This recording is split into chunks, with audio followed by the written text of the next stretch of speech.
Skill scam లో చంద్రబాబు దొరికిన దొంగ అని ఏఐజీ పొనవలు సుధాకర్ అన్నారు. ప్రభుత్వ ఖజానా లూటీ చేశారన్నారు. 371 కోట్ల రూపాయలను చంద్రబాబు స్కిల్ స్కామ్ పేరుతో కాజేశారన్నారు. ఆర్థిక శాఖ అభ్యంతరాలను కూడా చంద్రబాబు పట్టించుకోలేదన్నారు. రాజకీయ కక్ష అనే మంత్రజలంతో పాపాన్ని కడిగేసుకోవాలని టీడీపీ నేతలు ఆ వర్గం మీడియా విశ్వ ప్రయత్నాలు చేసిందన్నారు. రాజకీయ కక్షతో పెట్టిన కేసు కాదని సుప్రీంకోర్టే చెప్పిందని ఏఐజీ పొనవలు తెలిపారు.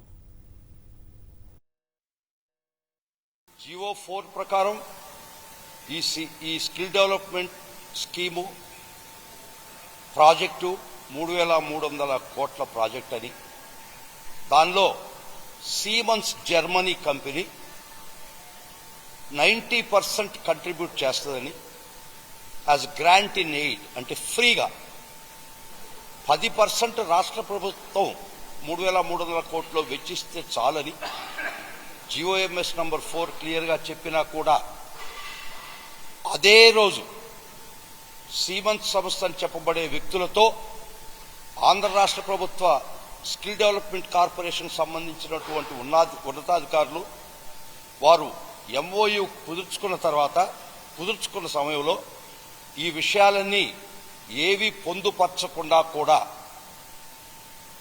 ఆంధ్ర రాష్ట్ర ప్రభుత్వం 371 కోటి ఈ ప్రాజెక్టుకు ముందర ఇచ్చేయాలని ఎంఓయు జిఓఎంఎస్ నంబర్ 4కి వ్యతిరేకంగా అందులో ఉండి కండిషన్స్ తారుమారు చేసి కూడా రాసుకున్నా కూడా తప్పుపట్టనటువంటి వైనం ఈ ప్రభుత్వ పెద్దలు.